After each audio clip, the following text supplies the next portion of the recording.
Ya, chévere, ahí estamos. ¿Si tomas café y todo o solamente té? No, sí tomo café, pero en las mañanas. Solo en las mañanas. Sí, soy susceptible a la cafeína. Sí, no.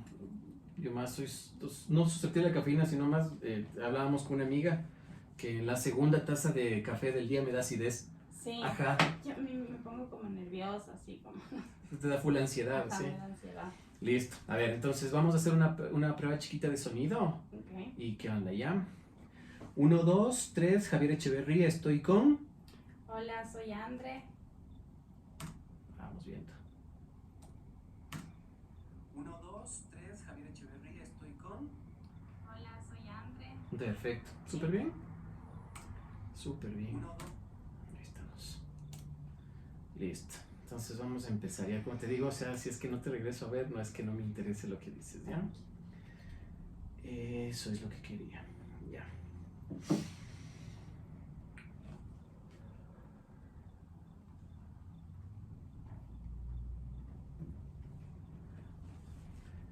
Buenos días, buenas tardes o buenas noches, no importa dónde, cuándo o a qué hora estás escuchando esto. Lo importante es que lo estás escuchando. Muchísimas gracias.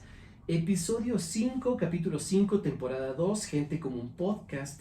Y una vez más estoy con una invitada, una persona que hace exactamente unos 15 minutos nos conocimos y estamos recién empezando a entablar una conversación. Y obviamente yo hice mis deberes de la forma correcta, hice el seguimiento de lo que hace mi invitada, de lo que se desarrolla en el diario vivir. Así que sin más preámbulos, sin más presentaciones, estoy con la autodenominada proveedora de salud mental, Andrea Fernández. Muchísimas gracias, Andrea, por abrirme las puertas de tu casa, tu oficina, tu todo, básicamente. Muchas gracias a ti, Javier. Hola a todas las personas que nos están escuchando. Yo soy Andrea Fernández, soy psicóloga. Proveo servicios de salud. Sí, me pareció chéverazo esa frase tuya, o sea, el proveedora de salud mental encierra un montón de cosas, o sea, para mi criterio, ¿no? O sea, que yo, como te decía, yo soy chef originalmente desde hace 22 años, tengo algunas certificaciones de lo que se refiere a mi carrera y todo, pero siempre me gustó muchísimo esta parte de la psicología, de cómo piensan las personas, de cómo se va analizando todo. Y el momento que yo te escuché en uno de tus capítulos, en uno en tus redes, que hablabas de proveedora de salud mental, me pareció interesante, porque yo tengo mis proveedores de la harina, tengo mis proveedores de todo, pero un proveedor de salud mental me parece súper interesante. Entonces, ¿qué es esto del proveedor de salud mental? ¿O a qué te refieres o cómo le enfocaste vos esto? Lo pensé, me he llamado de muchas formas hasta que llegué a esto, y creo que la razón por la que me gusta es porque permite también entender la salud mental no solo como estoy enfermo, no solo como me pasa algo, tengo una dolencia, tengo un malestar, sino entender que la salud mental es mucho más que eso también. O sea, y también abrir las puertas a que vengan a hacer psicoterapia o a conversar conmigo personas que no necesariamente tienen un malestar muy grave o algo que les molesta, sino tal vez personas que quieren conocerse o personas que tienen ganas de hacerse otras preguntas. ¿Cómo qué, por ejemplo? ¿Cuáles son las preguntas básicas? O sea, vos dices otras preguntas. ¿Las preguntas básicas cuáles son? Las preguntas básicas son un poco por qué me siento así. Ya. O por qué estoy teniendo estas situaciones en mis relaciones, o estoy teniendo esta situación en mi familia, o tengo algún malestar, ¿no? Eso es como lo básico, lo primordial. Ya. Así. Ya. Pero también han habido personas puntuales que han tenido como peticiones, por ejemplo, respecto a explorar su proceso creativo, o querer conocerse un poco mejor, o querer explorar, por ejemplo, su sexualidad, su manera de llevar sus relaciones.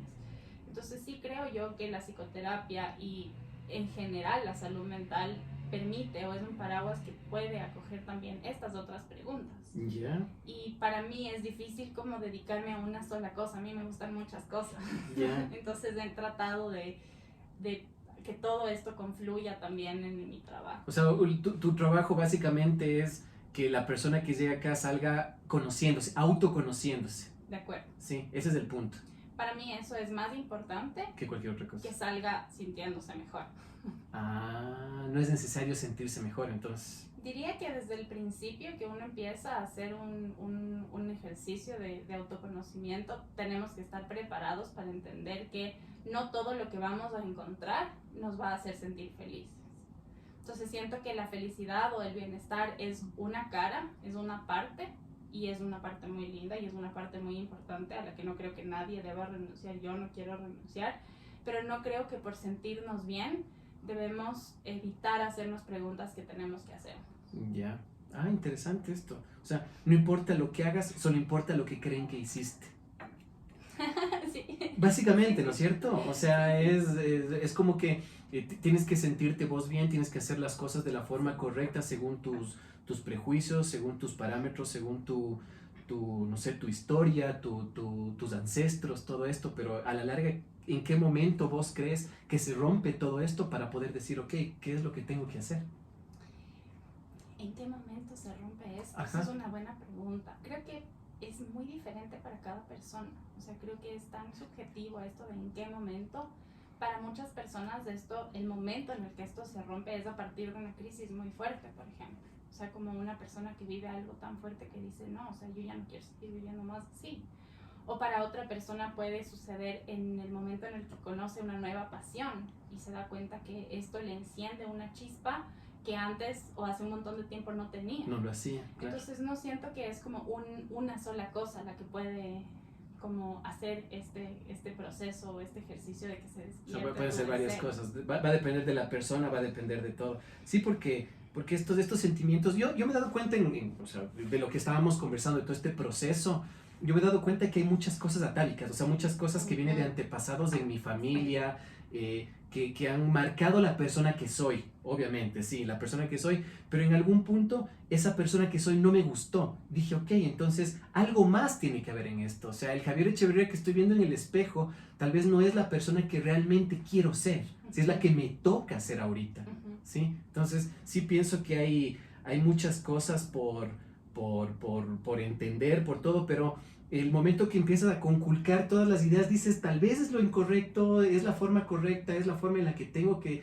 establecerme. Y ahí creo que es donde entras vos, ¿no es cierto? Ahí es donde entra tu conocimiento y todo, cómo vas anclando a las, no falencias, sino a las cosas que le hace falta a la gente que viene a buscarte. De acuerdo, sí. Y siento que es interesante esto porque muchas veces lo que nos hace falta es como ser libre pensadores. O sea, como siento que estamos muy acostumbrados a responder a las demandas que nos hacen otras personas y que un poco este sentido del deber ser que podemos llegar a tener también en un punto se convierte en esa jaula, ¿no?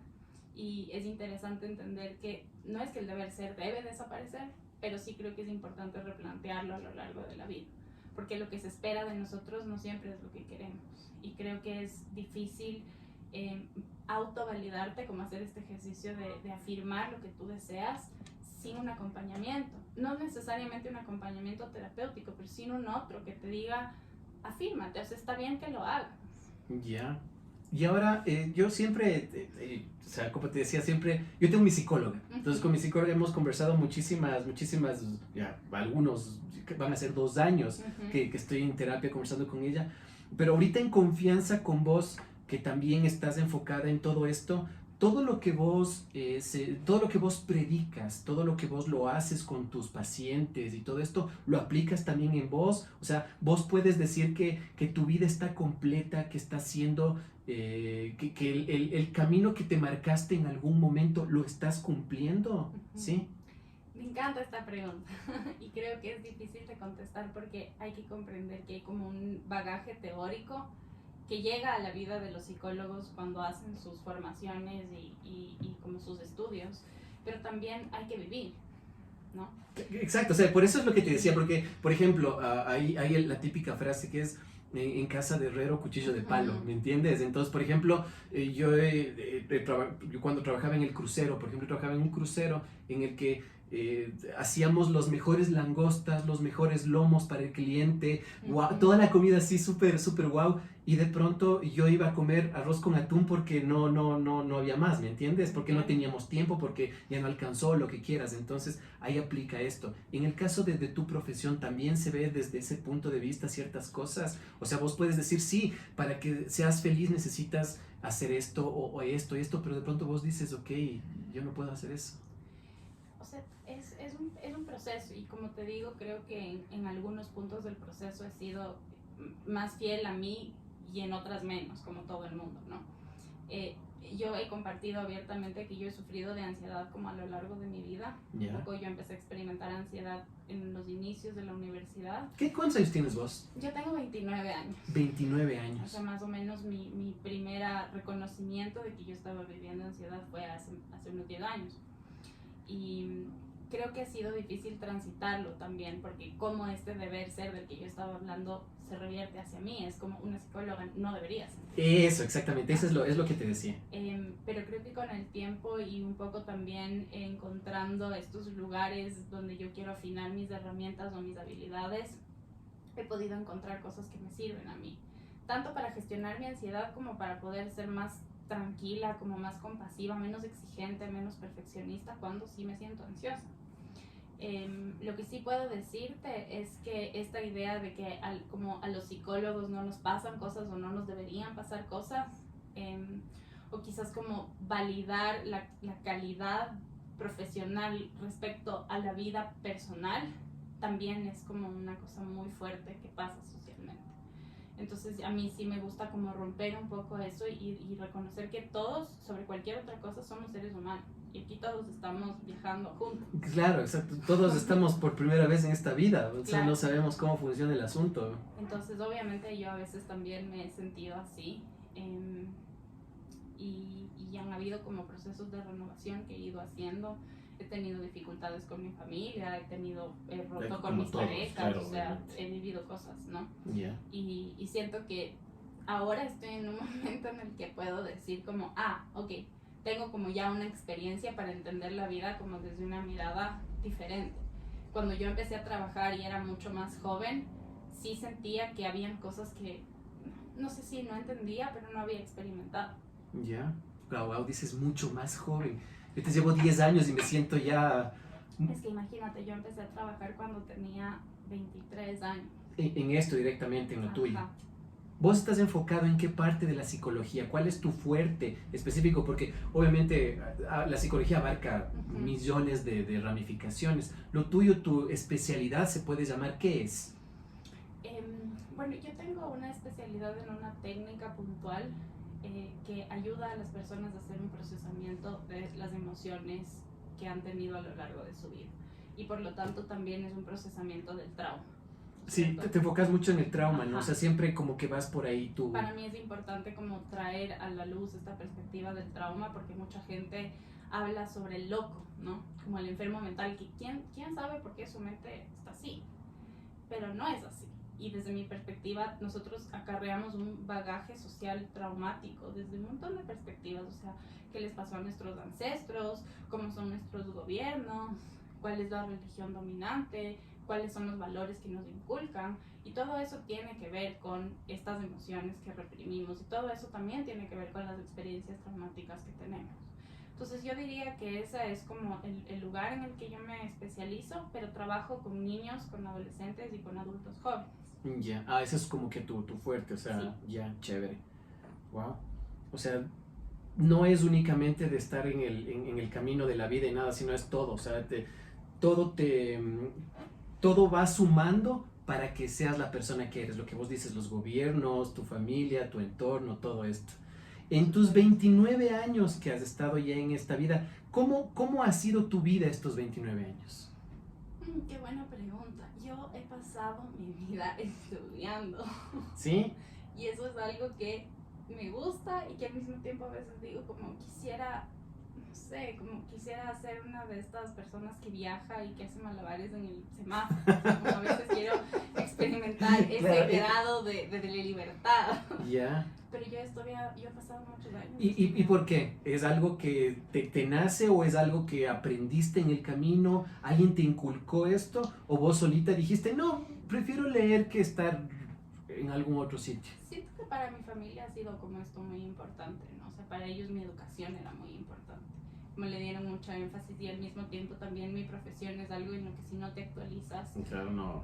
Ajá. Creo que todas las profesiones son así, o sea, creo que todas las profesiones, si es que no estás actualizado en la medicina, hasta en lo mío, Sí, o sea, por supuesto. en mi carrera igual, o sea, si no te actualizas con las técnicas de montaje, por ejemplo, yo hice una certificación de arquitectura gastronómica, entonces, Wow. imagínate, para vos es esto, yo eso lo hice hace 7 años, Claro. ¿me entiendes? Entonces, si es que no estás a la vanguardia de todo esto, y me imagino que mucho más en tu profesión, porque estás adentrándote en el cerebro de una persona, básicamente, ¿no? Sí, y sobre todo como estos últimos años, ¿no? O sea, a partir de que sucede la pandemia también yo me encontré en una posición de decir como, no sé qué se hace, así como que esto a mí no me enseñaron. Claro. Entonces tuve que también buscar herramientas y formas de gestionar por un lado lo que yo estaba sintiendo y también entender cómo podía reenfocar el trabajo que hacía. ¿Se te hizo difícil a vos decir, tengo problemas? Decirle a la gente, decirle a tu gente, a tu entorno, a tu círculo, decir, oigan, tengo problemas, necesito ayuda, necesito esto, el otro. ¿Se te hizo difícil? Creo que con algunas personas se me hizo difícil. Yo soy muy sensible, ¿no? O sea, como es muy... Si a mí me pasa algo es como es evidente, yo no puedo... No puedes ocultar. No puedo ocultar. Podría intentar, pero no me Claro, saldría, no me te va a salir, saldría. claro. Entonces suele ser muy evidente cuando a mí me pasa algo, pero sí es difícil como típicamente yo soy la persona compuesta, es difícil que la gente entienda cuando yo estoy intentando expresar gravedad. O sea, como yo te puedo decir ahorita, Javier, me siento un poco triste, me siento mal, sí, André, pero me es difícil expresar como estoy sumamente mal. Y para la gente creo que es difícil recibirlo también. Claro, es que claro, también hay una cosa, o sea, si vos estamos conversando los dos y me dices, chuta, estoy triste, me siento así, yo no voy a saber qué decirte, vos eres la psicóloga, entonces sí, va a ser bastante complicado. Entonces sí han habido como estas cosas y particularmente con personas como más puntuales, diría yo. Yeah. No ha sido todo mi entorno. Más bien siento que sí tengo como una buena red de apoyo en un montón de sentidos, pero siempre hay una persona para quien es difícil hablar de las emociones. No, claro, obviamente, sí, tenemos ese Sí. en algunos de los capítulos hablamos de eso, de que realmente vos no puedes decir las cosas siempre porque te da mucha vergüenza, Sí. o te vas a sentir juzgado, o sabes de que a partir de ahora la gente te va a ver diferente por decir esta o cual cosa, ¿me entiendes? Entonces, sí, en eso sí te entiendo de que es bastante difícil el poder sentarse y decir, oigan, estoy así, tengo este problema, necesito ayuda, necesito apoyo. Entonces eso, justo hablábamos con mi mamá de eso, porque para mi mamá sí es bien complicado el entender de que yo esté en psicólogo, que esté con psicólogo, esté en terapia. O sea, es como que, pero hijo, métele ganas, o sea, ¿por qué estás en esto? O sea, y no es eso suficiente, o sea, sí se necesita esta red de apoyo que vos dices. ¿Cómo se puede encontrar la forma correcta de saber cuál es tu red de apoyo? Es un proceso y creo que empieza como reconociendo que está mal en tus relaciones, pensando que estás partiendo de un lugar en el que no tienes esa red de apoyo o en el que la red de apoyo que tienes no te hace sentir satisfecha o satisfecho. Como creo que es importante ser lo más específico o específica posible respecto a lo que no te gusta que hagan las otras personas. O sea, por ejemplo, las personas alrededor mío solamente piensan en esto y a mí esto no me gusta.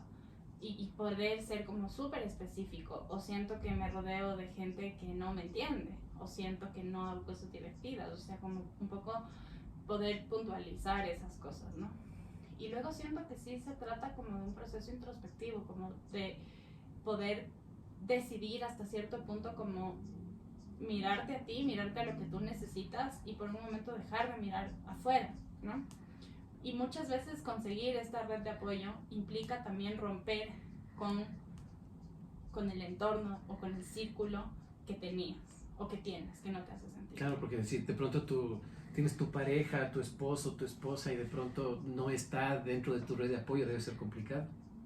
Es sumamente complicado y creo que siempre yo voy como a invitar al diálogo, como pensar que es posible comunicarse con estas personas y van a haber algunos de estos vínculos que se pueden transformar hacia una dinámica que nos haga sentir mejor, pero si no, realmente uno quiere estar toda la vida en una dinámica que no le gusta. Claro. Difícil, ¿no? Es bastante difícil. ¿Te has Es, encontrado vos con gente así que originalmente pensaste que iba a ser más fácil llevar su proceso y realmente te diste cuenta de que esa persona tiene demasiada carga, demasiadas cosas y se te ha hecho muy difícil trabajar con esas personas? por supuesto que sí. ¿Sí? Sí, por supuesto que sí, pero creo que es importante como señalar que un poco como la obligación o la ética de los profesionales de salud mental también está como en tratar de manejar las expectativas, ¿no?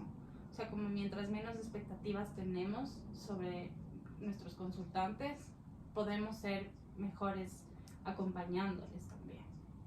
Creo que muchas veces también cuando el terapeuta tiene unas expectativas muy puntuales, las personas pueden no sentirse bien.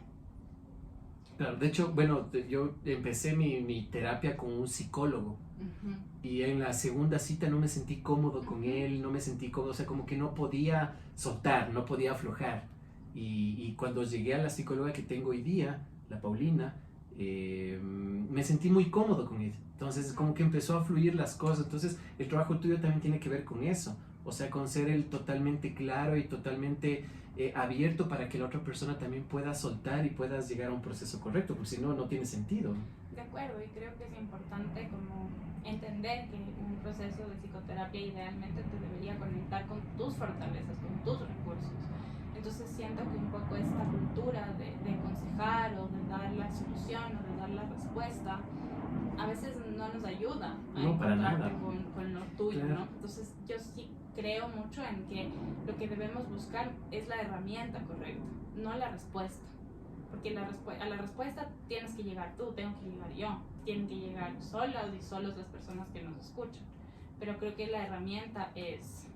Me imagino que en la cocina debe ser parecido. Sí, básicamente sí, sí, porque el asunto es ese, o sea, de que hay muchas veces que preguntamos algo y no preguntamos, decimos algo y no esperamos una solución, después solamente te estoy comentando algo. No, y lo que vos dices de la cocina es así, o sea, obviamente tienes varios procesos para llegar a algo, siempre es lo básico y no es nada fácil. Claro. No es nada fácil, Imagino, sí, claro. igual en la cocina siempre dicen que lo más fácil es hacer arroz con huevo y todo el asunto. Y no, y te cuento que mi examen de certificación internacional de cocina fue hacer un huevo frito. ¿Sí me entiendes? Entonces, con la Claro. yema correcta, la cocción correcta, temperatura correcta, Claro. todo. El huevo frito perfecto. Claro, exactamente, y no solamente es eso, sino va desde operaciones y equipo, porque la cocina tiene que estar al nivel correcto, el chiglor de la cocina del gas tiene que dar la cantidad correcta para que el aceite no se queme y el sartén tiene que estar, Claro. o sea, son mil Son cosas, miles de ¿me entiendes? detalles. Entonces, y me imagino que obviamente con algo tan delicado como es la mente tiene que ser de la misma forma. Sí, creo que con este tema de las herramientas yo me he permitido también ser un poco más versátil y como no quedarme en un solo discurso, porque no es una sola narrativa no le puede servir a todo el mundo. A nadie, claro. Es necesario encontrar algo que les permita a las personas encontrar su propia voz. Qué buenazo. O sea, vos estás todo el tiempo leyendo, todo el tiempo. Es que estás súper joven también, tienes 29 años, o sea, y tienes ya un montón de cosas logradas. Claro, y esto... ¿Cómo te sientes profesionalmente ahorita? Ajá, ya te respondo, pero esto sin que se entienda como que yo digo, uy, soy perfecta en todo, No, como, no, claro. uy, siempre les llevo a mis pacientes a que encuentren su voz, ¿no? O sea, a veces no pasa, y está bien también decirlo. Claro. ¿Cómo me siento profesionalmente? Siento que he alcanzado algo que era súper importante para mí, que es como poder dedicarme a la práctica privada, o sea, como no trabajar para otros. Para mí eso siempre ha sido importante, y como poder manejar mi propia agenda o mi propia carpeta de clientes, que eso es algo que me ha hecho muy feliz. Ya. Siento que sí soy, como les dije desde el principio, una persona a la que le interesan muchas cosas y desde esa perspectiva es difícil quedarme haciendo solo una sola cosa. Entonces sí estoy como todo el tiempo intentando innovar o como tener proyectos diferentes o cosas que me llamen la atención. Paralelamente llevo un proyecto que promueve como el pasar tiempo en la naturaleza y la siembra como una forma de terapia. ¿Ya? Entonces es ahí donde está mi corazón. Ah, qué interesante. Ajá. Qué chévere. Es ahí donde está mi corazón. Y ese proyecto está empezando. ¿Y eso cómo lo desarrollas? ¿Cómo funciona eso? Por ahora lo he hecho a partir de talleres Ya. que los hemos hecho aquí en este mismo espacio. Y estoy planificando como ciertas cosas para abrir más posibilidades sobre este proyecto. Siémbrate, así se llama el proyecto. Así se llama. Ya. O sea, estás tratando de ver la felicidad de las personas en base al entorno, a lo que se puede dar. Exacto. Para mí como el tema de reconectarnos con la naturaleza, como de valorar eso, ¿no? Y estar presentes en eso es súper importante. Me encantan las plantas, tengo miles de plantas. Sí, es que vives en un sitio propicio para, chéverazo, y aquí todo junto. ¿Qué pasa con las personas? Por ejemplo, una vez más me pongo yo de ejemplo. Yo soy malísimo para las plantas, pero quiero hacer siembrate, quiero ser parte de todo este proceso. ¿Cómo funcionaría en ese punto? Creo que lo interesante para mí es como entender que los seres humanos y las plantas hemos estado en una relación simbiótica desde siempre, ¿no? Y que el ser malo con las plantas simplemente es que a lo mejor no has atravesado el proceso, no lo has aprendido.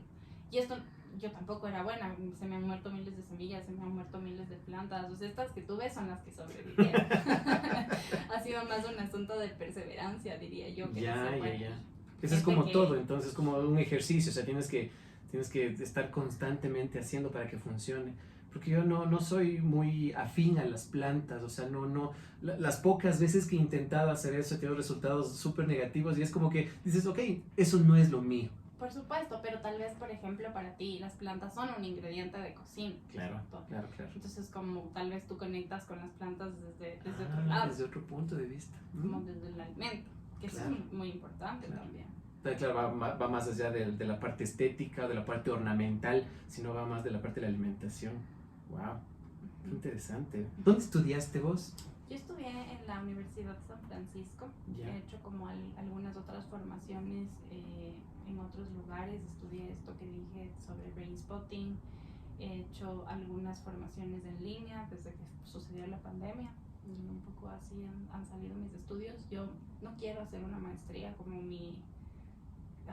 no quiero ser una maestra. O sea, es lo que hablábamos, ¿no? O sea, como que la gente te va diciendo que ese es el camino, ¿no? O sea, te acabas la universidad, después haces tu maestría y después de otro vos estás enfocada en otro lado. O sea, el mismo hecho de que digas que no quiero trabajar para alguien sino para mí mismo, eso es un gran paso. O sea, es un gran paso que muchos no lo dan por esta comodidad del saber que si trabajas para alguien, tu sueldo está seguro a fin de mes, tienes todos tus beneficios y todo, no importa, te aguantas un rato, ¿me entiendes? Pero en el caso tuyo, vos tienes claro de que ese no es tu camino. 100% claro. O sea, a menos de que, no sé, me quiera contratar Esther Perel, pues ahí ya, bueno, sí, es mi jefa, aprendo de ti. Claro. Pero por lo pronto no. No, claro, ese es el camino más complicado, ¿no? Pero es el más bonito, el ser parte el generar vos mismo todos tus ingresos es difícil, pero es bonito. Sí, de acuerdo, es difícil y creo que está también como romantizado, ¿no? El emprender, pero es para mí. Hay muchas cosas que están romantizadas que no sé en qué momento se puso desde esa perspectiva. El otro día estaba escuchando que, por ejemplo, el tema de la felicidad está romantizado. O sea, el hecho de que ahora tratamos de encontrar la felicidad, lo que decían, o sea, de que para muchas personas la felicidad es despertarse y ver un campo y con su taza de café y todo esto, o sea, y esos son momentos de felicidad. Y no, esa es una parte romántica de la felicidad, no necesariamente tiene que ser desde ese punto. Claro, puedes estar viendo el campo con la taza de café y estar súper triste. Claro, y no necesariamente por eso voy a ser feliz, exacto, o de pronto hoy día estoy siendo feliz porque me desperté únicamente, ¿me entiendes? Por supuesto, sí. Entonces eso del romanticismo, sí, no, estoy totalmente en desacuerdo de eso. Sí, yo creo que O sea, me parece que es como que nos vamos fijando como en ciertos temas, ¿no? Y ahora que las redes sociales están como tan fuertes, es como que una cierta narrativa se pone en tendencia y un poco es como lo que domina hasta cierto punto el discurso cultural. Y mucho tiempo ha sido este tema del éxito, que de la felicidad, que la pareja, que el viaje, que Los hijos. los hijos. ¿Vos no tienes hijos? No. No.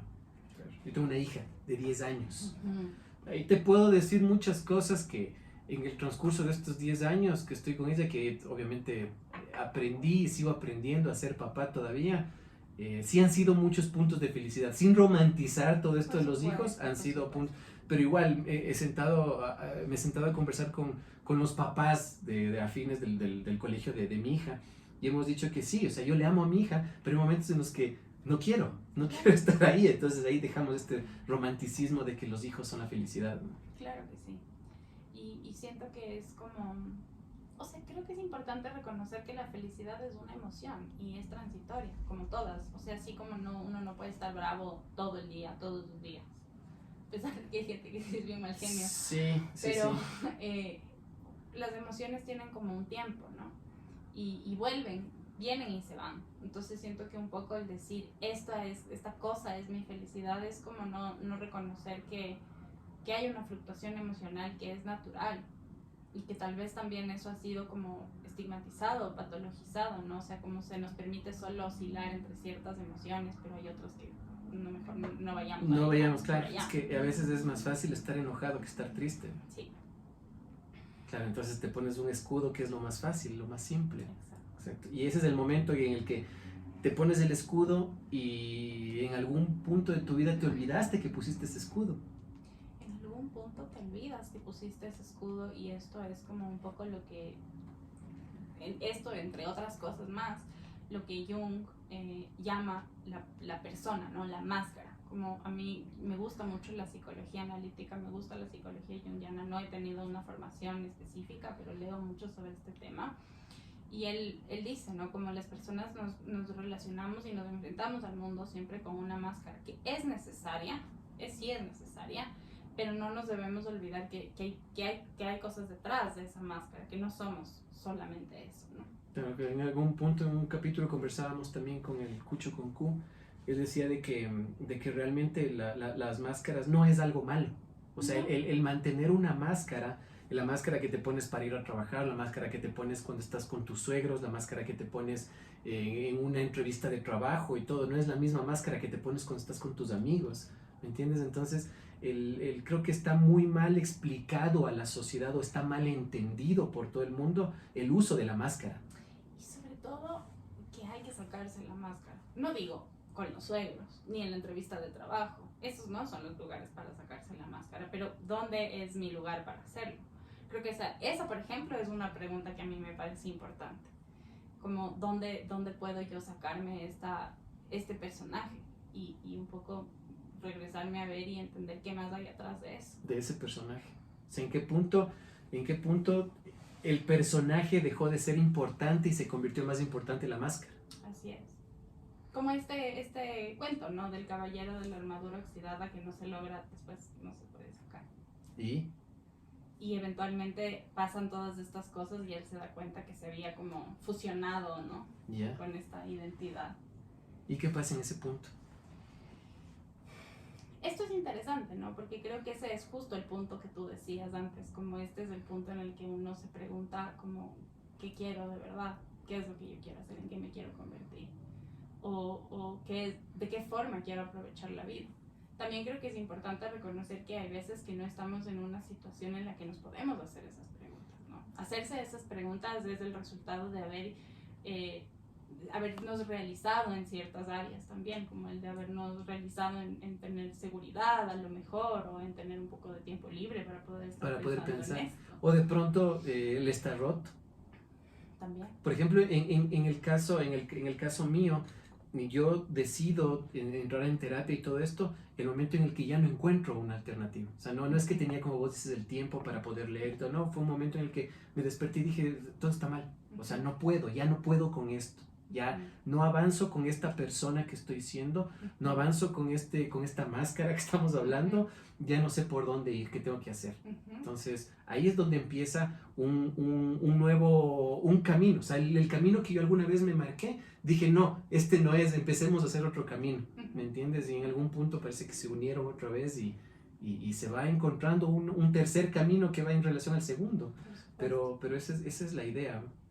Vos, con toda tu profesionalidad que hablas, que lo dijiste, lo recalcaste, que conoces mucho del tema, no te crees la mejor ni nada, pero obviamente tienes un conocimiento brutal.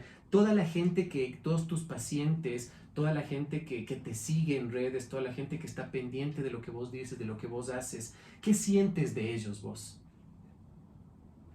Qué buena pregunta. Creo que siento como, lo primero que siento es mucha gratitud de la gente que viene y me confía cosas que son muy íntimas, muy privadas, cosas que tal vez no hablan con nadie más, o tal vez si lo hacen, no lo hacen con otras personas. O sea, creo que sí tengo como acceso a un grado de vulnerabilidad en los demás y yo me siento agradecida por eso, como yo lo veo como algo que a mí también me permite crecer a partir de las experiencias de los demás y me llena como de humildad el saber que la gente deposita eso en mí. Sobre las personas que me siguen en redes, creo que es un poco distinto, ¿no? Lo que siento, como siempre hay esta preocupación de qué van a pensar, de qué creen, de que las cosas les gusten, de que un poco sí hay como este tema de, para mí es importante que les interese, ¿no? Obviamente. Claro. En el caso, por ejemplo, en mi caso, yo estoy en una cocina todo el día cocinando en una parrillada y tengo muchas ollas de vapor y todo, entonces me pega el olor, ¿no es cierto?, de toda la comida. Al terminar el día me saco la ropa, me baño y se fue todo esto. Una persona que hace masajes, por ejemplo, absorbe como que toda esta energía de la persona a la que está haciendo. En el caso tuyo que absorbes toda estas cosas difíciles de las personas, de tus pacientes, de tus clientes, ¿cómo es que te deslindas de todo eso al final del día? Creo que es un proceso en el que siempre estoy como intentando renovarme, no siempre es igual y no siempre estoy tan hábil, ¿no? O sea, hay días en los que hago un mejor trabajo y otros en los que no lo hago ni siquiera, ¿no? Pero con los años y con el tiempo he tratado de pulir hasta cierto punto como un proceso de autocuidado. Y lo que yo hago es meditar. Yo medito todas las mañanas, hago yoga en las mañanas y para mí como el momento de las noches es súper importante. O escribo o me pongo los audífonos y escucho una canción que me guste y bailo, o voy a mis plantas, como me pongo a regar mis plantas. Creo que esas son como las actividades a las que voy.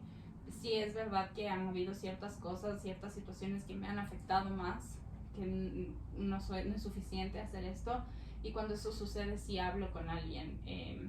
Normalmente los psicólogos debemos ir a supervisión, que es como hablar con un par o un superior como para ventilar un poco estas cosas. Entonces tengo algunas amigas que son psicólogas con quienes hablo, y a veces también hablo de cómo me siento, ¿no? O sea, cómo estoy yo. Ese es el punto, ¿no? O sea, a veces también hablar de mí es una manera de sacarme, ¿no? Como de este lugar de solo escuchar. Claro, porque eso también es una cosa, o sea, cuando hablas de vos personalmente, o sea, no es que estás siendo egocentrista o estás siendo vanidoso, no, solamente estás hablando, o sea, estás diciéndote esto.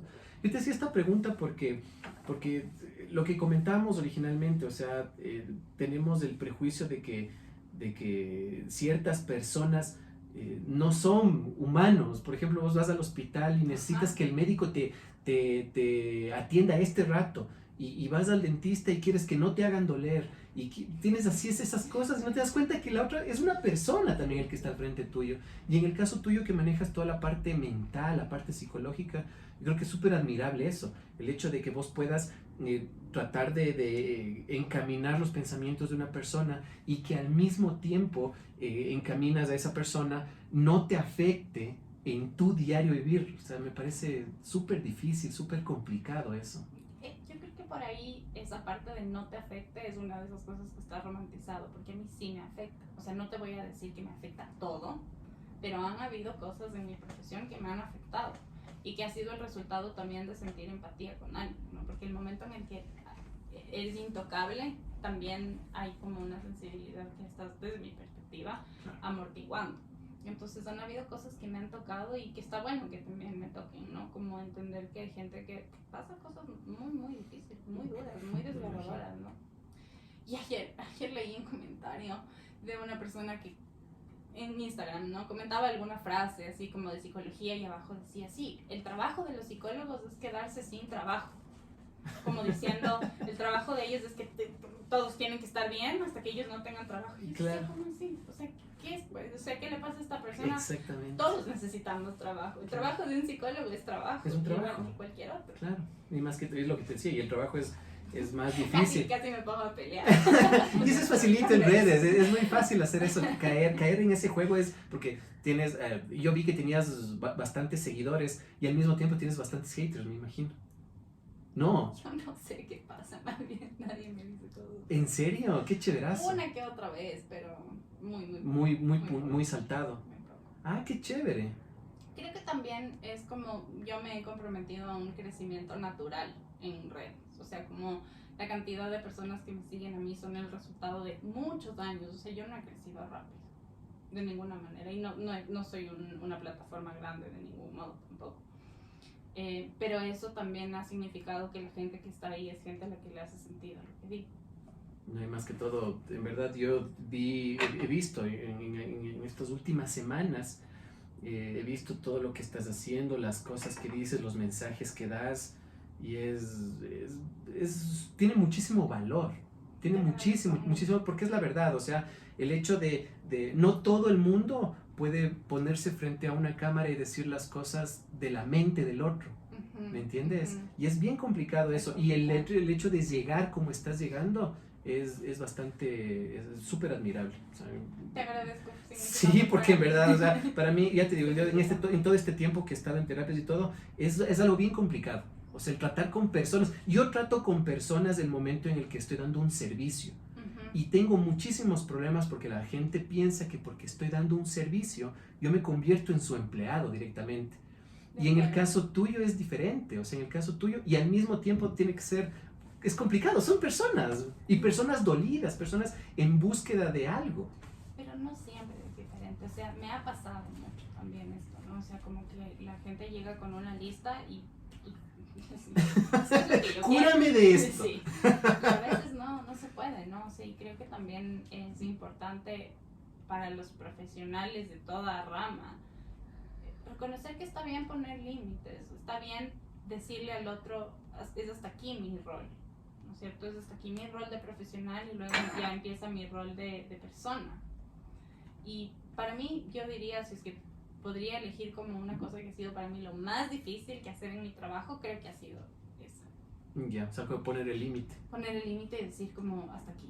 Claro, ahí vamos a otro punto de la romantización, por ejemplo, en mi rama, en mi rubro, es el cliente siempre tiene la razón y jamás, no, nunca en la vida. O sea, yo creo que y ese es uno de los conflictos, entre comillas, chiquitos que tenemos con mi socio, porque él sí cree que el cliente tiene la razón y punto. Y yo, no, o sea, el cliente también puede equivocarse y estoy yo para asesorarle y que funcionen las formas correctas y tener un ganar-ganar, ¿me entiendes? Con mi cliente, que esa es la parte importante. Creo que eso es importante, ¿no? O sea, creo que es importante reconocer que los servicios de cualquier rama o de cualquier área tendrían que ser satisfactorios para ambas partes, ¿no? O sea, creo que esta mentalidad de sacrificio nos lleva a pensar justo esto, ¿no? Como tengo que hacerle ganar al cliente y yo me sacrifico.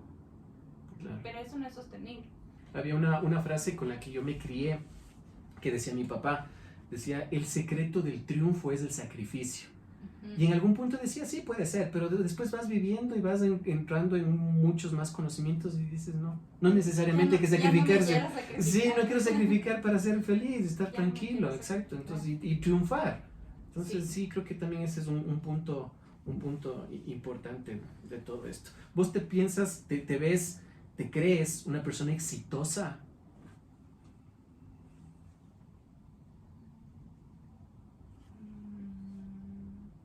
He sido exitosa respecto a algunos objetivos que me he planteado.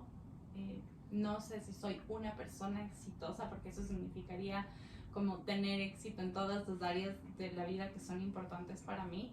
Creo que he tenido mucha suerte, he tenido como buenas oportunidades desde la perspectiva profesional, y también he sido muy lanzada. O sea, como yo me animé a hacer cosas que tal vez otras personas no hicieron, si fueran a estudiar una maestría, y yo me lancé a abrirme mi consultorio. Y eso hace que muchas personas piensen que tal vez yo me apresuré, por ejemplo, a hacer ciertas cosas.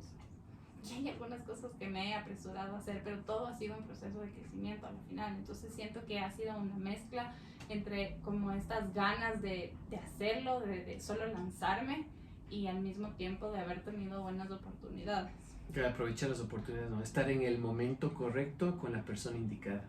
Sí. Qué bueno, qué chévere. Pero ves, después de 43 minutos de conversar, creo que por ahí vamos ya aclarando la situación. Yo te quiero agradecer muchísimo por todo lo que haces, o sea, por presentarte en redes, por dar los mensajes que das y todo. Creo que sirve a muchísimas personas. No solamente a todos tus seguidores, sino creo que tienes muchas más personas que obviamente son los que no dan seguir o no dan me gusta, pero que están pendientes de esto, y creo que todo esto sí funciona, y sí sería brutal que muchas personas como vos hagan exactamente lo mismo, porque tiene bastante valor, ya te digo, o sea, yo le veo de un valor bastante fuerte para los que estamos del otro lado, buscando respuestas, tratando de encontrar la forma indicada de continuar en la vida. Entonces esos mensajes chiquitos que das funcionan full bien. Bien, te agradezco mucho. No, gracias a vos. Cuéntanos cómo te podemos seguir en redes, cuáles son tus canales en redes. Bueno, yo ahora me muevo en Instagram. Estoy planteándome la idea, la posibilidad de ver si es que hago algo en otras plataformas, pero todavía resulta abrumador esa posibilidad. Entonces, mi espacio de psicología se llama pensamientos.es, y el espacio donde hablo sobre el proyecto de siembra se llama siembrate.es. Ya, así te seguimos entonces. Así me pueden encontrar. Chéverazo, muchísimas gracias. Y yo estoy bajo el auspicio de Gastón La Fábrica, panadería, restaurante, cafetería y delicatessen, que estamos ubicados en Valladolid y Málaga, en el sector de la Floresta. Invitaciones, partes, atelier de diseño, El Siglo XXI, consultorio neumológico, Canelo Foods, alimentos y snacks liofilizados, y Blue Jean Love, un estudio de color capilar. Andrea, muchísimas gracias por este tiempo, muchísimas gracias por tus palabras, y ojalá podamos volver a sentarnos a conversar con un poco más de tiempo, un poco más de conocimientos de mi parte hacia lo tuyo, y poder encontrar más respuestas, que eso es lo que muchos estamos buscando. Muchas gracias a ti, Javier, por el espacio, y con mucho gusto podemos volver a conversar. Chéverazo, muchísimas gracias, y a todos ustedes que nos escuchan y nos ven, estén pendientes de los próximos capítulos.